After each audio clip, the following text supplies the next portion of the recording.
and welcome to Roots to Sprouts. This is the second part of fall gardening video that we saw last week.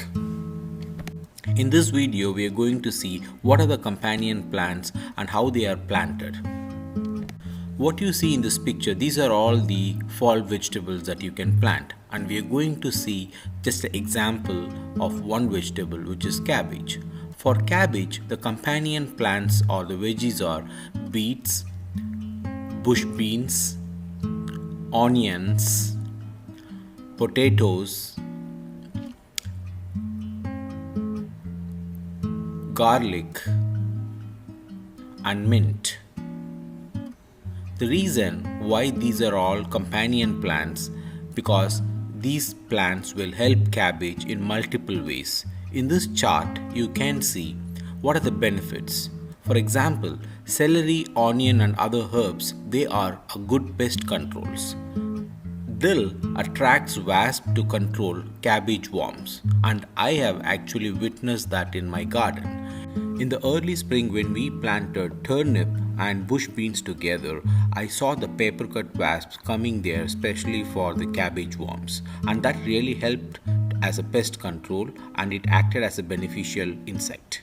Spacing is another important factor for a healthy vegetable to grow and the plant to be healthy. For example, in a 4x4 size raised bed, if you are planning to sow a cabbage, you should have 18 to 24 inch spacing between the seeds. Let's take a look how we are going to plan our garden. What you're seeing here, this is nothing but the placement of raised beds in our garden.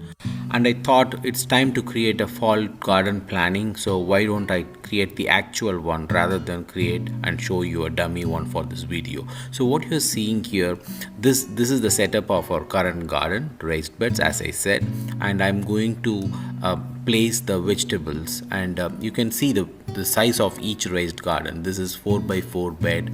I have several 4x4 beds in my garden except very few 2x4 and a pretty long 16x2 and 18x3 kind of large beds, because I do have some banana plants on the side on this particular bed which is running 16x3 feet. So in the fall there is not much use of these places because we are going to trim our plants and we are going to cover it. So we need to make use of this space.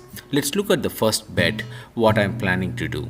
In this 4x4 bed, I'm planning to put some beets. And when I drag the beets, and it's going to show me what is the maximum number of plants or the seeds that I can sow in that particular raised bed. What you're seeing there, it shows close to 40 plus seeds that I can do for a given space of 4x4 raised bed. And let's see what are the companion vegetables that can go with beets. Cabbage is one of the companion plants, so I'm trying, but I'm not sure whether I have enough space to put cabbage in that 4x4 after planting some beets. I tried two, it didn't work. Keeping just one on that bed, it doesn't make sense for me, so I'm not going to put cabbage there. Instead of that, I'm going to try another vegetable. So let's see if I place the bush beans, let's see for the given space left in that bed how many I can place. It allows me I think 4, so I'm going to limit that to 4 bush beans.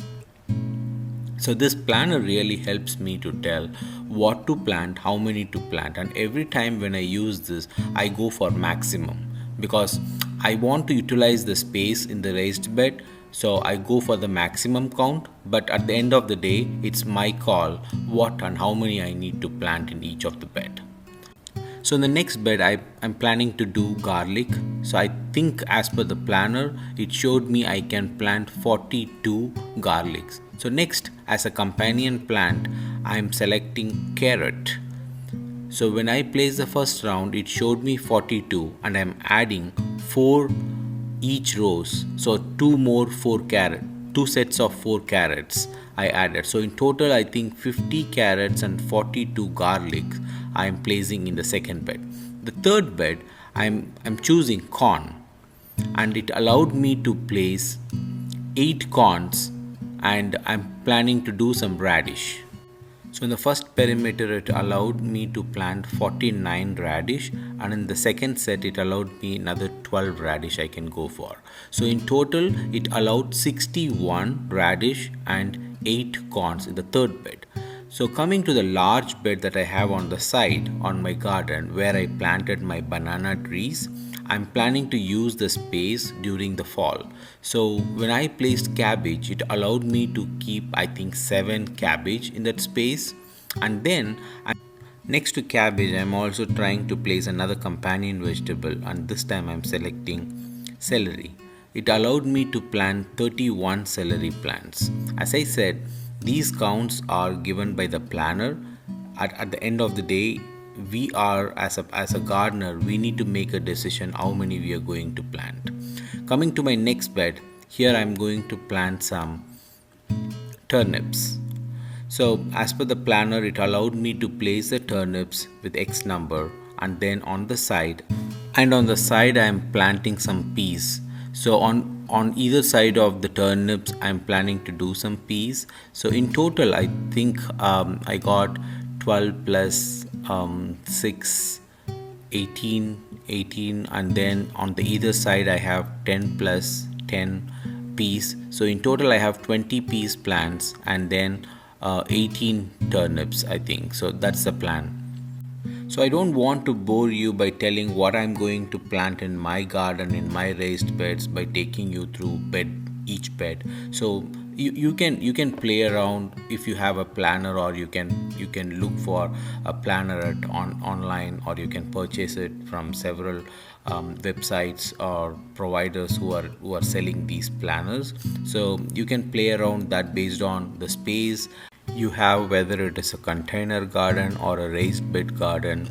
It's up to you. What we always use is Almanac Garden Planner. Companion planting is not driven by any particular science. As an example, we all know marigold is a repellent for bunnies. At the same time, I heard from several fellow gardeners that bunnies are eating marigold. So, not everything driven by exact science, all these are trial and error. The experienced farmers and people who are experts, they did several attempts by making these different experiments, planting vegetables next to next and see what are the good and bad companions. That's how they shared a lot of these informations with us. Now we have rich data and information available to know how these plants helps each other on different ways. For example, plants release varying amounts of compounds such as nitrogen and potassium, which can stunt the growth of other plants by altering the pH level of the soil.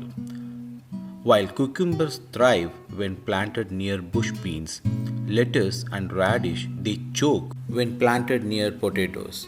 Like that, there are other vegetables like beans, beets, carrots, cauliflowers, corn, cucumbers, and even strawberries. They all goes well with each other, and they are all a very good companion plants. In our garden, we personally experienced with herbs, onions, and garlics, they acted as a pest repellent vegetables many times. So you can see it took a lot of time for me to plan my garden because I need to play around with this planner to see what are the companion plants and what I can plan for each bed. After the summer, I need to clean up and I need to get my beds ready for the fall. All that there's a lot of planning that I need to do before the fall gardening. So yeah, you can play around with this tool to your needs. Definitely, this will help you. And finally, what I want to share with you all is the companion planting guide. This is another Excel file very similar to the one that I shared in my last video, and I was really amazed with a lot of response and the requests that I received from people to get a copy of that spreadsheet, and I did share it with many of you. If you need any of that materials or any of these spreadsheets, please let me know, and you can email me at rootstosprouts@gmail.com. I will give that link in the description, on the email address in the description. You can send me an email and I can send a copy of the spreadsheet. This is a very simple spreadsheet that I created based on the rich data available in the internet from various sources. What it does is, the moment you select the vegetable, it's going to show you the relevant information that you're looking for. For example, it is going to show you the companion plants. What are the not good companion plants that you should plant, you shouldn't plant with these vegetables, and what are the benefits? So whatever the information that I was able to collect from the internet sources, I have taken and I updated this spreadsheet, and I always update the spreadsheet with new information that is available.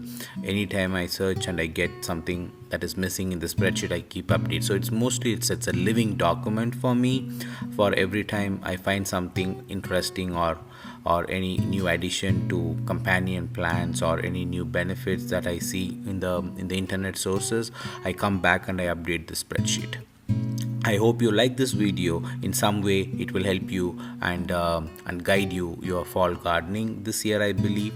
If you like this video, please support us by subscribing our channel. Thanks again, and I will talk to you all in the next video. Take care.